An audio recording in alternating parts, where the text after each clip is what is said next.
السلام علیکم ورحمۃ اللہ وبرکاتہ۔ الحمدللہ رب العالمین والصلاة والسلام علی اشرف الانبیاء والمرسلین محمد وعلی آلہ وصحبہ اجمعین وبعد۔ قال اللہ تعالی فی القرآن المجید والفرقان الحمید، اعوذ باللہ من الشیطان الرجیم، بسم اللہ الرحمن الرحیم، رب اشرح لی صدری ویسر لی امری واحلل عقدۃ من لسانی یفقہوا قولی۔ انسانی زندگی پہ صحبت کا بہت گہرا اثر ہوتا ہے۔ ایک بچے کی پرورش و پرداخت اگر اچھے ماحول، اچھے گھرانے میں ہوتی ہے تو وہ بچہ بڑا ہو کر خوش اخلاق اور مہذب بنتا ہے۔ لیکن ایک بچے کی تربیت اگر غلط ماحول میں ہوتی ہے، اگر غلط لوگوں میں اس کی پرورش و پرداخت ہوتی ہے تو وہ بڑا ہو کر بے راہ روی، بے دینی کا شکار ہو جاتا ہے۔ نبی صلی اللہ علیہ وسلم کا فرمان ہے، کل مولود یولد علی الفطرہ فابواہ یہودانہ او ینصرانہ او یمجسانہ، کہ ہر بچہ فطرت اسلام پہ پیدا ہوتا ہے لیکن اس کے والدین یا تو اسے یہودی بنا دیتے ہیں یا نصرانی بنا دیتے ہیں یا مجوسی بنا دیتے ہیں۔ بچہ جو پیدا ہوا وہ کیسا تھا؟ وہ ایک نیک بچہ تھا، وہ فطرت اسلام پہ پیدا ہوا لیکن وہ یہودی بن گیا، وہ نصرانی بن گیا یا وہ بے راہ روی کا شکار ہو گیا، اس لیے کہ اس کی تربیت ایک غلط ماحول میں ہوئی۔ اچھے اور برے ساتھی کی نبی صلی اللہ علیہ وسلم نے بہت اچھی مثال دی ہے۔ آپ صلی اللہ علیہ وسلم نے فرمایا کہ اچھے اور برے ساتھی کی مثال ایسی ہے جیسے کہ عطر فروش اور لوہا دھوکنے والا لوہار۔ اگر آپ عطر فروش کے پاس بیٹھیں گے تو یا تو وہ اپنے عطر میں سے کچھ آپ کو دے گا یا پھر آپ اس سے خریدیں گے، اور نہیں تو جتنی دیر آپ بیٹھیں گے تو ایک اچھے ماحول اور ایک خوشگوار ماحول میں بیٹھیں گے۔ لیکن لوہا دھوکنے والا ہے، اگر آپ وہاں پہ بیٹھیں گے تو یا تو اس کی چنگاری آپ کے کپڑے کو جلا دے گی یا پھر آپ دھوئیں اور بدبودار ماحول میں بیٹھیں گے۔ اگر آپ ایک ایسے انسان کے ساتھ رہ رہے ہیں جن کا رشتہ اللہ تعالیٰ سے مضبوط نہیں ہے، جو بے راہ روی کا شکار ہے، جو گانا بجاتا ہے، فلم بینی کرتا ہے یا پھر بہت زیادہ غلط فیشن وغیرہ اختیار کرتا ہے یا اس طرح کے امور میں ملوث ہے جو آپ کے لیے فائدہ مند نہیں ہے، تو آپ وہی چیزیں سیکھیں گے اور وہ آپ کو وہی چیزیں سکھائے گا جو وہ کر رہا ہے۔ گانا سنتا ہے تو وہ آپ کو گانا سننے پہ مجبور کرے گا، فلم دیکھتا ہے وہ اسی کا آئیڈیا دے گا آپ کو، اور اگر نہیں بھی دے گا تو جتنی دیر آپ اس کے ساتھ بیٹھے رہیں گے آپ ایک ایسے ماحول میں رہیں گے جس میں آپ کو کوئی ثواب نہیں، جس میں آپ کو کوئی فائدہ نہیں، جو آپ کے لیے صرف اور صرف نقصان کا ذریعہ ہے۔ لیکن اگر آپ ایک نیک انسان کے ساتھ رہیں گے، وہ نیک انسان جو اللہ تعالیٰ سے قریب ہے، جو رسول صلی اللہ علیہ وسلم سے قریب ہے، جو صلاۃ کے ساتھ نوافل بھی ادا کرتا ہے، جو اپنے کچھ وقت قرآن کریم کی آیات کو یاد کرنے کے لیے خاص کر رکھا ہے، جو غریبوں کی تعاون کرتا ہے، تو اس نیک دوست کے ساتھ رہنے سے آپ کو یہ فائدہ ہوگا کہ نیکی کا جذبہ پیدا ہوگا، آپ خود بھی نیکی کرنا چاہیں گے، آپ کو بھی خواہش ہوگی کہ آپ ہر دن قرآن کریم کی ایک آیت یاد کر لیں، آپ کو بھی خواہش ہوگی کہ آپ غریبوں کی مدد کریں، اور اگر آپ یہ نہیں بھی کر پائیں گے تو کم از کم جتنی دیر اس کے ساتھ رہیں گے وہ وقت آپ کے لیے ثواب کا ذریعہ ہوگا، اس وقت میں آپ ایک نیکی کے ماحول میں رہیں گے۔ نبی صلی اللہ علیہ وسلم کا فرمان ہے، الرجل علی دین خلیلہ، کہ انسان اپنے دوست کی روش پہ ہوتا ہے، انسان اپنے دوست کی روش کو، اس کے طریقوں کو اختیار کر لیتا ہے، اس کے مذہب کو اختیار کر لیتا ہے۔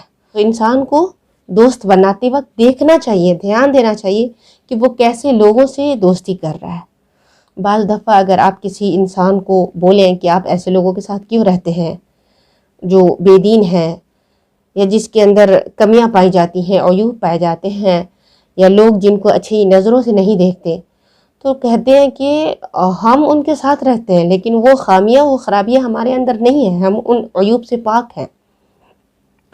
لیکن ہوتا کیا ہے کہ غلط انسان کے ساتھ رہنے سے ہو سکتا ہے کہ آپ کے اندر وہ برائیاں نہیں ہوں، لیکن انسان عیب زدہ ہو جاتا ہے انسان.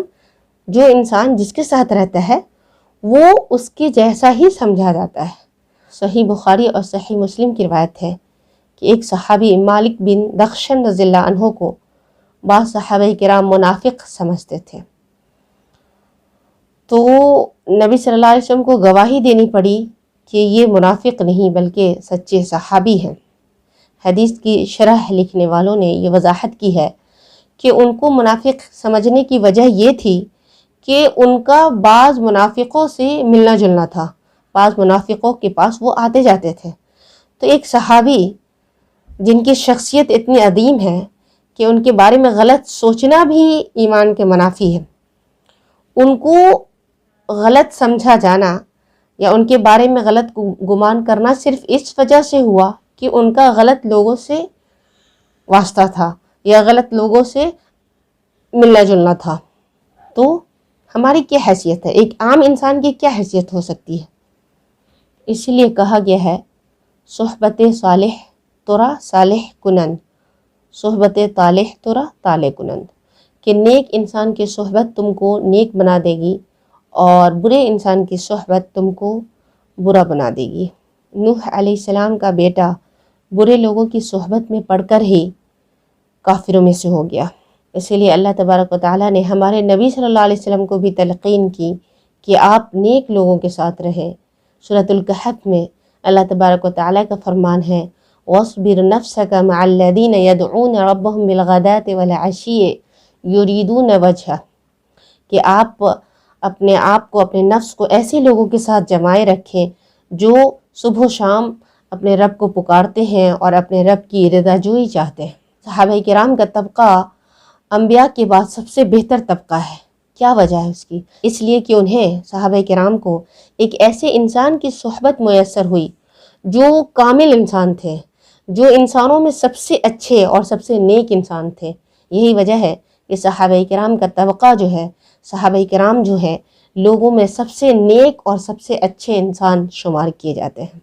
اس لیے آج ہماری ذمہ داری ہے کہ جب ہم گھروں کا انتخاب کریں تو ہم ایک ایسی جگہ کا انتخاب کریں جہاں کا ماحول اچھا ہو، جہاں کا ماحول دینی ہو، جہاں لوگ اللہ اور اس کے رسول سے محبت کرنے والے ہوں، جو گھر مسجد سے قریب ہو، جہاں اذان کی صدا سنائی دیتی ہو تاکہ خود بخود مسجد کی طرف چل پڑے نماز کے لیے، جہاں کے لوگوں کے دل اللہ اور اس کے رسول کی محبت سے خالی نہ ہو.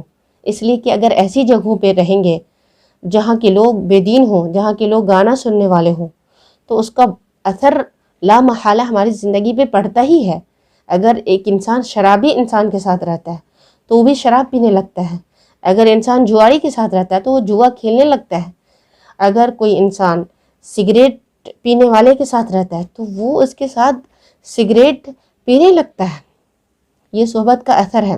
اور والدین کی ذمہ داری ہے کہ جو بچے کو تعلیم دلانے کے لیے اسکول اور کالجز میں ایڈمیشن کرائیں تو دیکھیں کہ وہاں کا ماحول بچے کے دین کو بالکل خراب کرنے والا نہ ہو.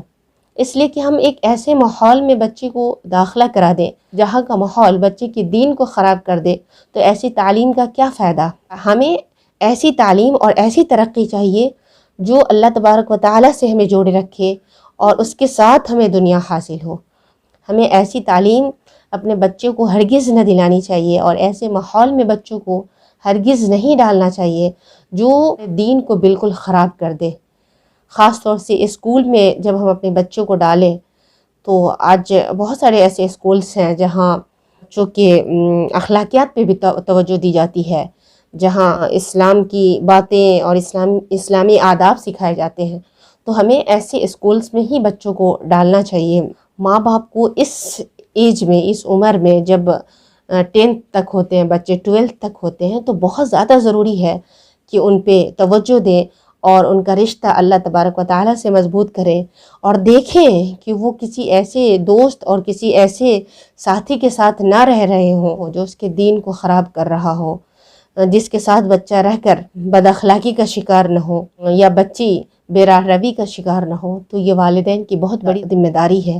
آج والدین شکایت کرتے ہیں کہ ہمارے بچوں میں یہ خرابی آ گئی ہے یا ہمارے بچے میں یہ کمی پائی جاتی ہے ہم بچے کو جیسا ماحول دیں گے اسی ماحول کا اثر اس کے اندر آئے گا۔ اگر بچہ ایک ایسے ماحول میں تربیت پا رہا ہے جہاں لوگ براروی کے شکار ہیں، جہاں گانے کی آواز آتی ہے، جہاں لوگ صلاۃ کے پابند نہیں ہیں، جہاں قرآن کریم کی تلاوت نہیں ہوتی ہے، تو بچہ کیا سیکھے گا؟ بچہ وہی سیکھے گا جو وہ دیکھ رہا ہے۔ بچے کو نیک بنانا چاہتے ہیں، اگر آپ بچے کو مہذب اور شائستہ انسان بنانا چاہتے ہیں تو آپ ان کو انسانی قدر سکھائیں۔ پہلے خود سیکھیں، اپنے گھر کے ماحول کو اچھا کریں۔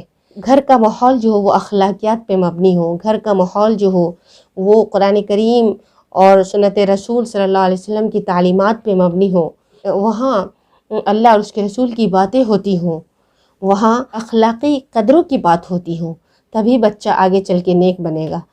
سبحانک اللہم و بحمدک اشہد ان لا الہ الا انت استغفرک و اتوب الیک۔ السلام علیکم ورحمۃ اللہ وبرکاتہ۔